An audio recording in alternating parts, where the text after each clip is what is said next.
আসসালামু আলাইকুম। Technique easy এডুকেশনের পক্ষ থেকে আপনাদের সবাইকে স্বাগতম জানাচ্ছি। প্রিয় শিক্ষার্থীরা, আজকের পর্বে আমরা ত্রয়োদশ অধ্যায় সসীম ধারা এই অধ্যায়টির বেশ কয়েকটি সংক্ষিপ্ত প্রশ্নের সমাধান করব। সবার প্রথমে আমাদের সামনে যে প্রশ্নটি আসলো, এখানে বলা হলো কোন সমান্তর ধারার ১৭তম পদ ৪৩, এর প্রথম ৩৩টি পদের সমষ্টি কত? একটা সমান্তর ধারা, এই ধারাটার ১৭তম পদ হচ্ছে ৪৩, এই ধারাটার প্রথম ৩৩টি পদের সমষ্টি কত? মানে একদম প্রথম পদ, দ্বিতীয় পদ, তৃতীয় পদ, চতুর্থ পদ, চলতে চলতে চলতে চলতে ৩৩তম পদ। এই প্রথম পদ থেকে ৩৩তম পদ পর্যন্ত এই পুরো ৩৩টা পদের যোগফল কত, সমষ্টি কত, এটা তারা জানতে চায়। ওকে ফাইন, কোনো সমস্যা নেই। যেহেতু সমান্তর ধারা বলে দিয়েছে, এটা আমাদের জন্য অনেক বড় একটা উপকার হয়েছে। আমরা ধরি ধারাটার প্রথম পদ এ, সাধারণ অন্তর ডি, তাহলে ১৭তম পদ কত হবে? যেহেতু সমান্তর ধারা, তো সমান্তর ধারার সাধারণ পদ আমরা জানি a plus n minus one into d. N হচ্ছে কততম পদ? তো আমরা এখানে লিখতেছি ১৭তম পদ, তাহলে এন এর জায়গায় ১৭, a plus n minus one into d, তো এন এর জায়গাতে আমরা ১৭ বসাইলাম।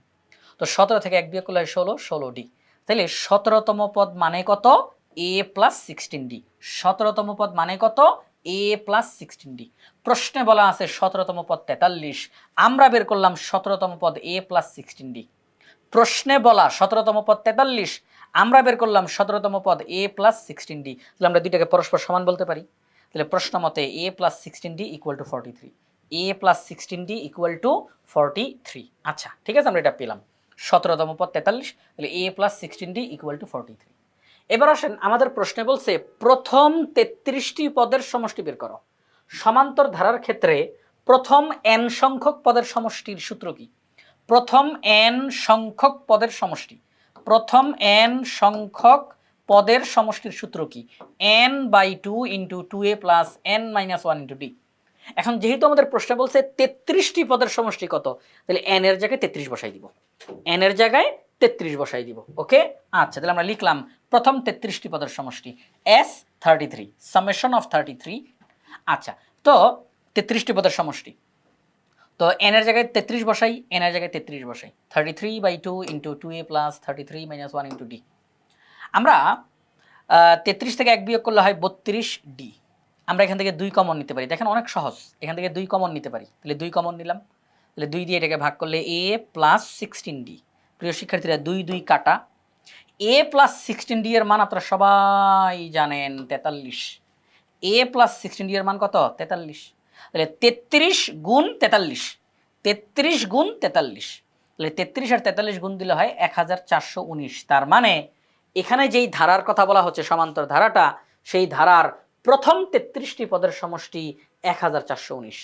এখানে যেই ধারার কথা বলা হচ্ছে সেই ধারার প্রথম 33টি পদের সমষ্টি 1419। তো আমাদের এই প্রশ্নের সমাধান করা শেষ। আমরা এখন চলে যাব ঘ নাম্বার প্রশ্নে। ঘ নাম্বার প্রশ্নে বলছে সূত্র প্রয়োগ করে 8 square plus 9 square plus 10 square plus dot dot dot plus 15 square এই ধারাটির সমষ্টি নির্ণয় করো। সূত্র প্রয়োগ করে 8 square plus 9 square plus 10 square plus dot dot dot plus 15 square এই ধারাটির সমষ্টি বের করতে বলছে, মানে এদেরকে যোগ করলে কত হয়? 8 স্কোয়ারের যেই মান, 9 স্কোয়ারের যেই মান, 10 স্কোয়ারের যেই মান, 11 স্কোয়ারের যেই মান, এভাবে করে চলতে চলতে চলতে চলতে 15 স্কোয়ারের যেই মান, সবাইকে যদি আমি একবারে যোগ করে ফেলি তাহলে যোগফলটা কত, এটা তারা জানতে চায়। এটা আমরা খুব সহজে সূত্র প্রয়োগ করে বের করে ফেলতে পারি। কীরকমভাবে?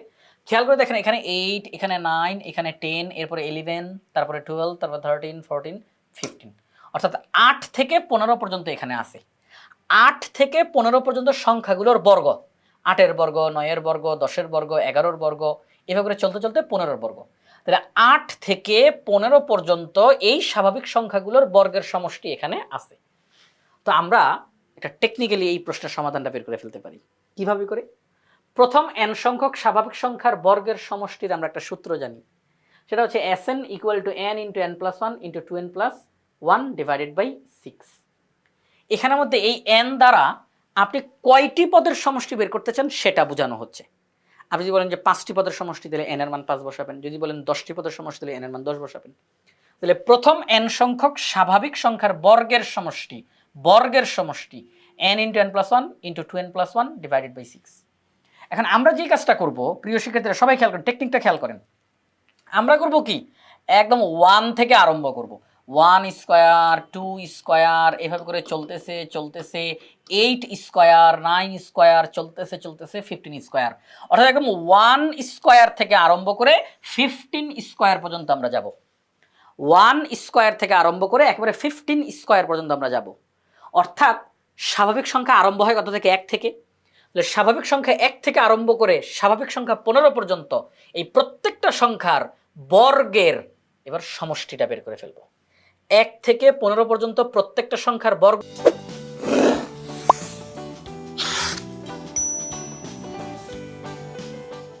বের করব, এরপরে যোগফলটা বের করব। এখন কি আমরা প্রত্যেকটা ধরে ধরে আলাদা আলাদা করে করব? না না না, খেয়াল করেন অঙ্কটা কিভাবে করে করি। 1 থেকে আরম্ভ করে 15 পর্যন্ত এই স্বাভাবিক সংখ্যাগুলোর বর্গের সমষ্টি আমরা সূত্র অ্যাপ্লাই করে করে ফেলবো। এই যে n এর জায়গায় 15 বসাবো। 15 মানে কি? একদম 1 থেকে আরম্ভ করে 15 পর্যন্ত, 1 থেকে আরম্ভ করে 15 পর্যন্ত। আমি n এর মান 15 বসানো মানে একদম 1 থেকে আরম্ভ করে 15 পর্যন্ত এই 15টা সংখ্যার বর্গের সমষ্টি বের করতেছি। আমি এখানে Sn, n এর জায়গাতে 15 15 15 15 এটা বসাবো। তার মানে হলো 1 থেকে আরম্ভ করে 15 পর্যন্ত এই প্রত্যেকটা সংখ্যার বর্গের সমষ্টি বের করতেছি আমরা। তাহলে আমরা S15, তাহলে 1 square plus 2 square plus 3 square plus dot dot dot dot plus 15 square. তাহলে n এর জায়গাতে 15 15 15 বসাইলাম, ক্যালকুলেশন করলাম 1240। তার মানে হলো 1 এর বর্গ, 2 এর বর্গ, 3 এর বর্গ, চলবে চলবে চলবে 15 এর বর্গ পর্যন্ত এই সবগুলো সংখ্যার সমষ্টি হচ্ছে 1240। সবগুলো সংখ্যার বর্গের সমষ্টি কত? 1240। এবার দেখেন যে বিষয়টা আমরা এখন করব কি, এই 1 থেকে 7 পর্যন্ত বের করব। 1 থেকে 7 পর্যন্ত, 1 থেকে 7 পর্যন্ত এই 7টা সংখ্যার বর্গের সমষ্টি আলাদা করে বের করব আমরা এখন। কারণ এই বর্গের সমষ্টিগুলো বের করতে গিয়ে 1 থেকে আরম্ভ করতে হয়। এই বর্গের সমষ্টিগুলো বের করতে গিয়ে 1 থেকে আরম্ভ করতে হবে, মানে একদম প্রথম থেকে। তাহলে 1 থেকে 7 পর্যন্ত এই 7টা সংখ্যার বর্গের সমষ্টি বের করব। এরপরে কি করব? প্রথমে বের করছিলাম 1 থেকে 15 পর্যন্ত এই 15টা সংখ্যার বর্গের সমষ্টি। এখন বের করতেছি 1 থেকে 7 পর্যন্ত এই 7টা সংখ্যার বর্গের সমষ্টি। এরপরে গিয়ে ওই 15টা সংখ্যার বর্গের সমষ্টি থেকে এই 7টা সংখ্যার বর্গের সমষ্টি বাদ, 15টা সংখ্যার বর্গের সমষ্টি থেকে এই 7টা সংখ্যার বর্গের সমষ্টি বাদ। তাহলে আমরা পেয়ে যাব এই 8 থেকে 15 পর্যন্ত বাকিদের বর্গের সমষ্টি। আমি কি কথাটা বুঝতে পারলাম? একটু খেয়াল করেন, 1 থেকে 15 পর্যন্ত এই 15টা সংখ্যারই বর্গের সমষ্টি বের করে রেখে দিছি, একদম 1 থেকে 15 পর্যন্ত। এবার 1 থেকে 7 পর্যন্ত এই 7টা সংখ্যার বর্গের সমষ্টি বের করব। ওকে, রেখে দিব। এখন আমি কি করব? 1 থেকে 15 পর্যন্ত এই 15টা সংখ্যার বর্গের সমষ্টি যত বের হয়েছিল সেখান থেকে 1 থেকে 7 পর্যন্ত বর্গের সমষ্টি যা বের হয়েছে সেটা বাদ দিয়ে দিব। তাহলে এখানে ছিল 15টা সংখ্যার বর্গের সমষ্টি, সেখান থেকে যখন আমি 7টা সংখ্যার বর্গের সমষ্টি বাদ দিব, তাহলে আমি 8 থেকে 15 পর্যন্ত সংখ্যাগুলোর বর্গের সমষ্টি অবশিষ্ট আমি পেয়ে যাব। 1 থেকে 15 পর্যন্ত স্বাভাবিক সংখ্যার বর্গের সমষ্টি এখানে আছে, সেখান থেকে 1 থেকে 7 পর্যন্ত এই 7টা স্বাভাবিক সংখ্যার বর্গের সমষ্টি আমি বাদ দিয়ে দিব। তাহলে বাকি থাকবে কি? 8 থেকে 15 পর্যন্ত সংখ্যাগুলোর বর্গের সমষ্টি। ক্লিয়ার? বুঝতে পারছি? ওকে, ঠিক আছে। তাহলে এই হচ্ছে বিষয়। তাহলে আমরা একদম 1 থেকে 15 পর্যন্ত স্বাভাবিক সংখ্যার বর্গের সমষ্টি বের করলাম 1240। এবার 1 থেকে 7 পর্যন্ত, যে S7, 1 থেকে 7 পর্যন্ত স্বাভাবিক সংখ্যার বর্গের সমষ্টি আমরা বের করলাম। এই যে n এর জায়গাতে 7, n এর জায়গাতে 7, ক্যালকুলেশন করলে 140। এখন আমি যে কাজটা করব, আমাকে যেই প্রশ্ন দেওয়া হয়েছে 8 square plus 9 square plus 10 square plus dot dot dot dot plus 15 square, এটা মানে হলো 15টা সংখ্যার বর্গের সমষ্টি থেকে প্রথম 7টা সংখ্যার বর্গের সমষ্টি বাদ। কারণ এটা 8 থেকে আরম্ভ হয়েছে। এটা কত থেকে আরম্ভ হয়েছে? 8 থেকে। তাহলে 8-এর আগে কি ছিল? 8-এর আগে কি ছিল? 7 স্কোয়ার, 6 স্কোয়ার, 1 স্কোয়ার, ঠিক কি না? তাহলে আমরা করব কি, একদম 15টা স্বাভাবিক সংখ্যার বর্গের সমষ্টি থেকে এই 7টা সংখ্যার বর্গের সমষ্টি বাদ দিয়ে দিব। তাহলে আমরা 8 স্কোয়ার থেকে 15 স্কোয়ার পর্যন্ত এই সংখ্যাগুলোর বর্গের সমষ্টি পেয়ে যাব।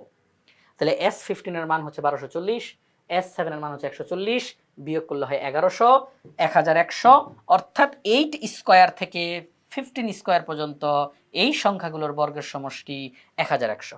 8 স্কয়ার থেকে 15 স্কয়ার পর্যন্ত এই সংখ্যাগুলোর বর্গের সমষ্টি 1100। আশা করি আপনারা সবাই খুব সহজেই প্রশ্নটার সমাধান বুঝতে পারছেন। তো প্রিয় শিক্ষার্থীরা, এই যে আমরা সংক্ষিপ্ত প্রশ্নগুলো সমাধান করলাম, এই সমাধানগুলো বাংলাদেশের সর্বপ্রথম পূর্ণাঙ্গ ডিজিটাল সহায়ক বই ইজি ম্যাথ বই থেকে আমরা সমাধান করেছি।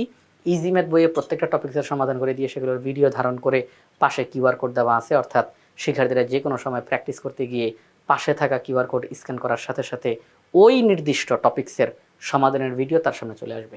এটা শিক্ষার্থীদের জন্য অনেক বেশি উপকারী হবে। তাই আশা করব আপনারা সবাই ইজি ম্যাথ বইটি সংগ্রহ করে ফেলবেন ইনশাআল্লাহ।